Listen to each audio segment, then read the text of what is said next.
नमस्कार, city centre show में आपका स्वागत है। मुंबई से मैं हूं पूजा भारद्वाज और इस वक्त मैं मुंबई के गोरेगांव ईस्ट इलाके में वीजे आर्ट शॉप के अंदर हूं। और आप देखें, एक से एक खूबसूरत बापा अलग अलग रंग के, अलग अलग तरह के बनकर तैयार हैं, दुकानों पर पहुंच चुके हैं, ग्राहकों के इंतजार में हैं। लेकिन बीते साल की तरह इस साल भी मूर्तिकार और तमाम जो मूर्ति विक्रेता हैं वो क्यों निराश हैं, इस पर आपको हम विस्तार से आगे रिपोर्ट दिखाएंगे। शुरुआत कर रहे हैं ओलंपिक की खबर के साथ। ओलंपिक में मेडल जीतकर हमारे जो खिलाड़ी हैं वो देश आज वापस लौटे। जैसे ही लैंड हुए उनके स्वागत के लिए भीड़ इकट्ठा हो गई और इसके बाद उनके लिए सम्मान समारोह हुआ। रिपोर्ट देखिए।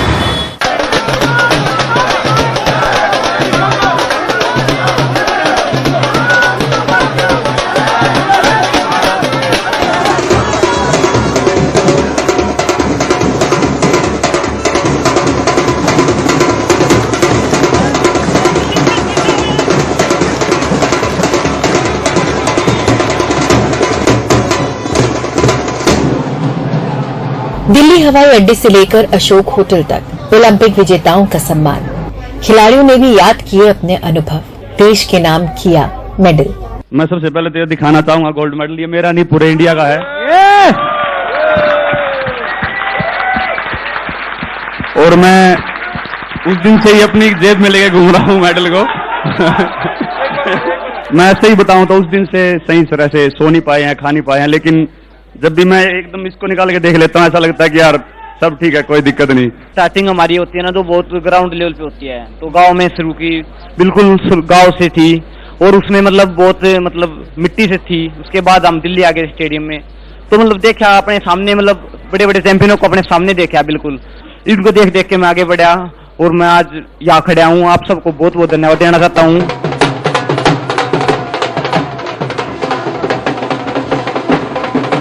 इसके पहले खिलाड़ियों के स्वागत में दिल्ली हवाई अड्डे पर पहले ही बजने शुरू हो गए ढोल नगाड़े। खिलाड़ियों की झलक मिलते ही जैसे एक खुमार सा छा गया। हर तरफ भीड़ ही भीड़, हर तरफ जश्न ही जश्न।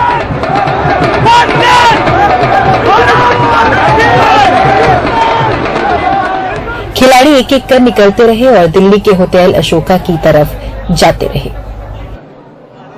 हॉकी टीम ने केक काटा। आखिर 4 दशक बाद पुरुषों की टीम ने कोई मेडल जीता है और लड़कियां भी ऑस्ट्रेलिया जैसी टीम को हराकर सेमीफाइनल तक पहुंची हैं।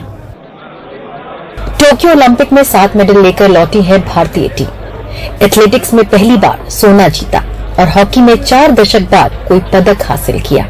उम्मीद और संघर्ष की वो सारी कहानियां नए सिरे से झिलमिलाती रही।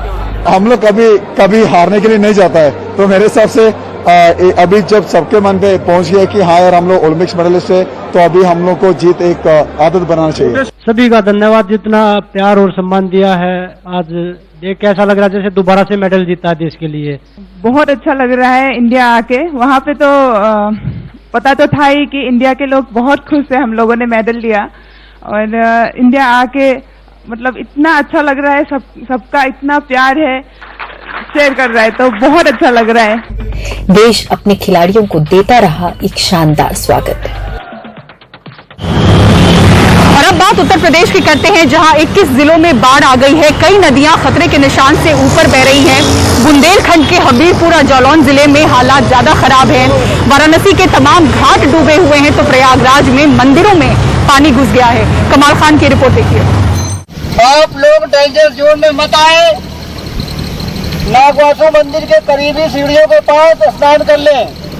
नदियों का जल स्तर खतरे से ऊपर है और हर घंटे बड़ी तेजी रफ्तार से नदियों का जल स्तर बढ़ रहा है। एसडीआरएफ प्रयागराज आपको चेतावनी देती है और सचेत करती है। प्रयागराज में संगम के आसपास के इलाकों में लोगों को बाढ़ के खतरों से आगाह किया जा रहा है। यहाँ गंगा और यमुना दोनों नदियां खतरे के निशान के ऊपर बह रही हैं, जिससे नदी के किनारे बसने वाले देहाती और शहरी दोनों इलाकों में पानी घुस गया है। एसडीआरएफ की टीमें बचाव में लगी हैं।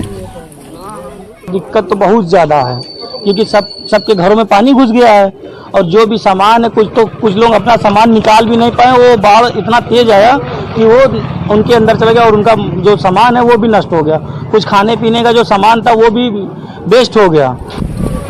प्रयागराज के दारागंज में नाग वासुकी मंदिर डूबा हुआ है।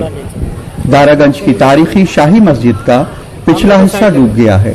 मस्जिद में बाढ़ का पानी है, लेकिन संगम के पास लेटे हुए हनुमान जी के मंदिर के अंदर हनुमान जी की मूर्ति तक पानी आ गया है। पुजारी बाढ़ के पानी में खड़े होकर पूजा पाठ करा रहे हैं। आज के दिन का प्रतीक्षा सभी को होती है, विशेषकर प्रयागवासियों को।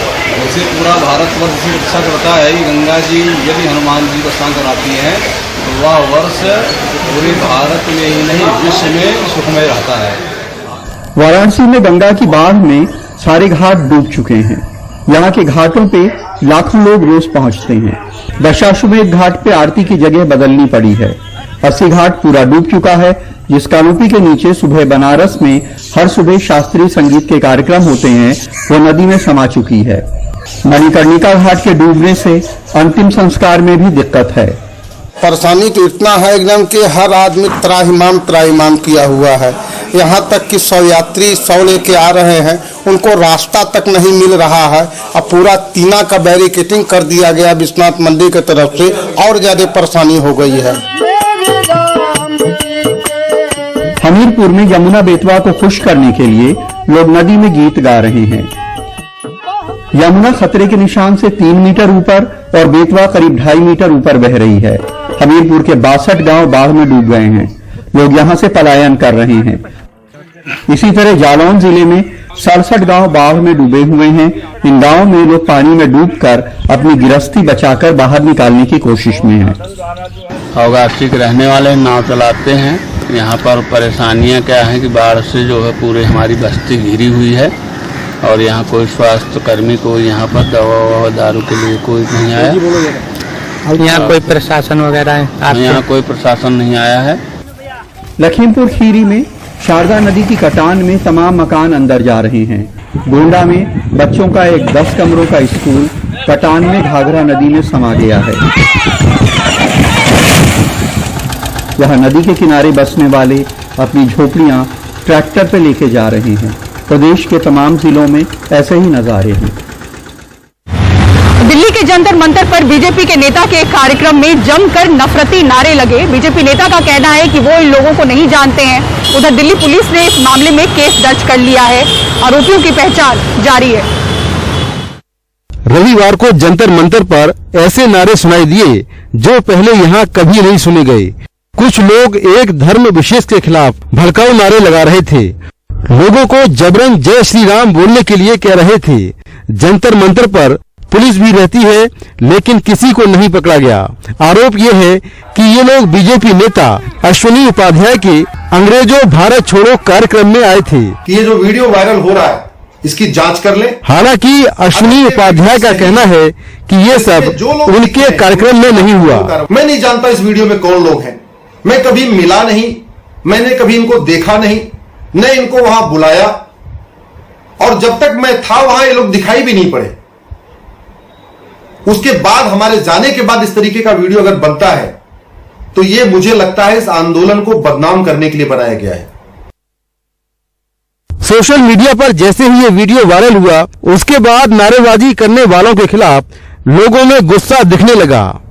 AMAIM के नेता असदुद्दीन ओवैसी ने ट्वीट कर कहा कि ये सब प्रधानमंत्री आवास से महज 20 मिनट की दूरी पर हो रहा है। मेरा ये मानना है, हालांकि हम आए हैं कंप्लेंट लिखवाने, लेकिन ये हमारी जिम्मेदारी नहीं है कि हम हेट स्पीच को रोकें या हम लॉ एंड ऑर्डर को बना के रखें। इस पे सो मोटो एक्शन होना चाहिए था और फौरन इस पे केस दर्ज होना चाहिए था। दिल्ली पुलिस का ये रवैया बिल्कुल ठीक नहीं है। आम जनता अपने कुछ बात लेके आए, उनको उधर जगह नहीं मिल रही। ऐसा लोग जो हिंदुत्ववादी ताकतें हैं उनको जगह दे रहे, उनका साथ दे रहे। लोगों के गुस्से और वीडियो वायरल होने के बाद दिल्ली पुलिस ने इस मामले में केस दर्ज कर लिया है। दिल्ली पुलिस का कहना है कि नारेबाजी करने वालों ने कार्यक्रम के लिए इजाजत नहीं ली थी। वीडियो के जरिए आरोपियों की पहचान की जा रही है। इस विषय में हमने एक एफआईआर दर्ज कर ली है और आगे की जो जांच है वो हमारी जारी है और जो भी नेसेसरी इसमें लीगल एक्शन है वो लिया जाएगा। अब पुलिस उन्हीं को तलाश रही है जो पुलिस के सामने ही नारेबाजी कर रहे थे। सवाल ये है कि समाज में जहर घोलने वाले ये कौन लोग हैं और इनके खिलाफ पुलिस कड़ी कार्रवाई क्यों नहीं करती। नई दिल्ली से Mukesh Singh, NDTV India.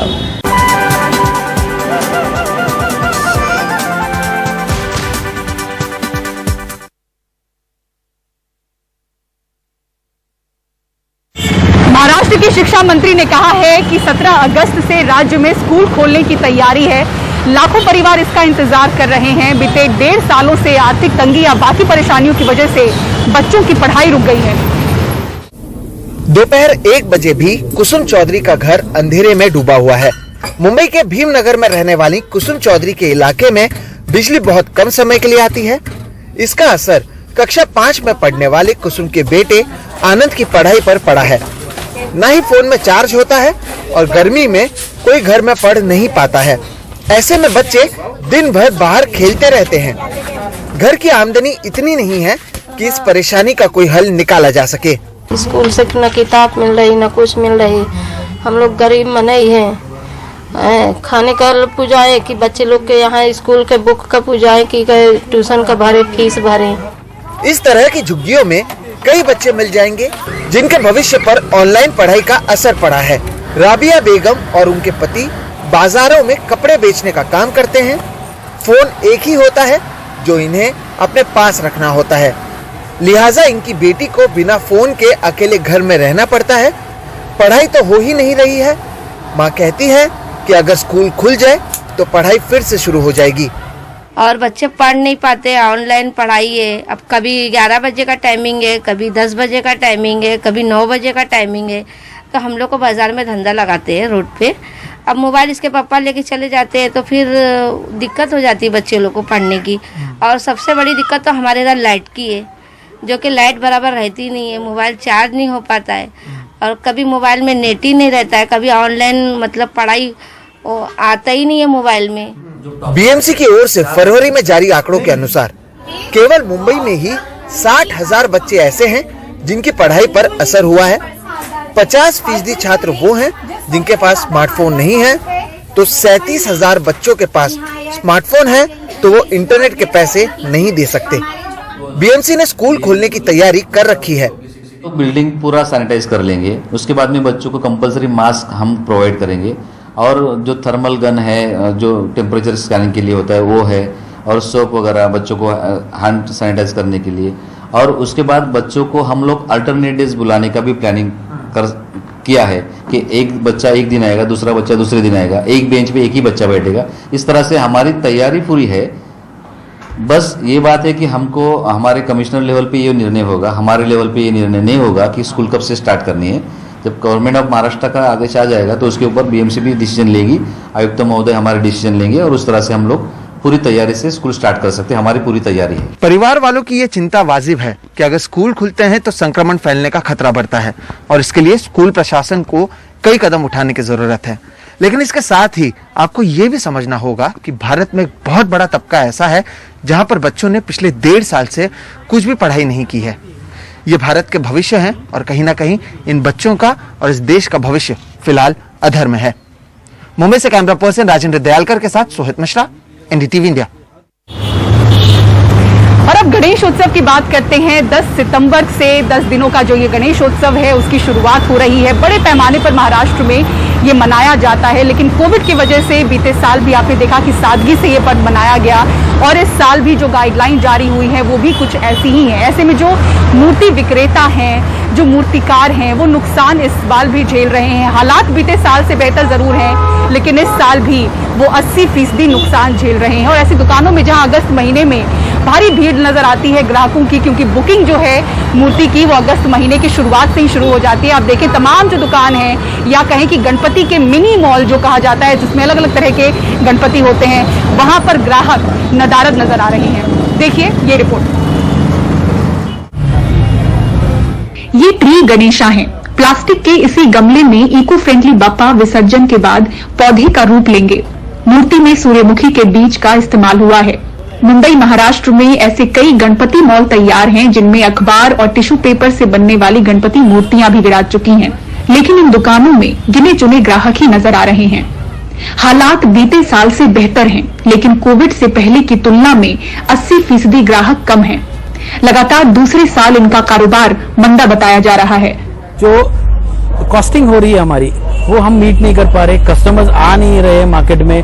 Customers हमारे पास अभी तक हम लोग जहाँ पे 200-250 मूर्तियां बेचते थे ये अगस्त मंथ के फर्स्ट वीक तक, अब हम हार्डली 40-45 मूर्ति बेच चुके हैं। तो लिटरली हमारा 200 कस्टमर्स का अभी तक बेस आया ही नहीं है। 2 साल से तो हम लोग बहुत एकदम लॉस में जा रहे हैं। फिलहाल बहुत कम धंधा है और मूर्ति भी अभी जो पेन में जो ये हुआ था, बारिश हुआ था, उससे से और थोड़ा माल कम आया है। हर साल मेरे साथ 700-800 मूर्ति रहता है, लेकिन ऐसे हम 300-350 मूर्ति बेच रहा हूँ। अभी तक हमारा 20-25 मूर्ति बुक हो चुका है। पिछले साल के तुलना में तो थोड़ा सा बेहतर है, लेकिन बोल सकते हैं कि अभी और बहुत होना बाकी है। बट कैसे होता है, लोगों के यहाँ पे निराश है क्योंकि उनके हाइट के वजह से 4 फीट की हाइट उन्हें दिया गया है, तो इसके वजह से वो थोड़ा लोग निराश है। अरे हमारा जब 10-12 फीट का होता है तो बात अलग होती है। बट लेकिन क्या करें, गवर्नमेंट के आगे हम नहीं जाना चाहते, उनका हम पालन करेंगे। इस बार 4 फीट का, लेकिन अगले साल जरूर सब स्थिति अच्छी रही तो अच्छे से अच्छा ही होगा अगले साल। 10 सितंबर से 10 दिनों के गणपति उत्सव की शुरुआत हो रही है। महाराष्ट्र सरकार की ओर से जून में जारी गाइडलाइंस के मुताबिक सार्वजनिक गणेश मंडलों के लिए गणेश मूर्ति की ऊंचाई 4 फुट तक हो सकती है। कहा गया है कि पूजा, आरती, लाइव दर्शन के लिए ऑनलाइन सुविधा हो, पंडाल पर भीड़ इकट्ठा न हो। घरों में विराजमान होने वाले गणपति मूर्ति की ऊंचाई 2 फुट रखने के आदेश दिए गए हैं। गाइडलाइन में कहा गया है कि मूर्ति की स्थापना और विसर्जन के दौरान भीड़ न जुटे। बीते वर्ष की तरह इस साल भी कोरोना को देखते हुए सरकार ने त्योहार को सादे तरीके से मनाने और ऑनलाइन दर्शन करने की अपील की है। मुंबई से पूजा भारद्वाज, एनडीटीवी इंडिया। और सिटी सेंटर शो में फिलहाल इतना ही। पूरी टीम को दीजिए इजाजत। खबरों के लिए देखते रहें एनडीटीवी इंडिया। नमस्कार।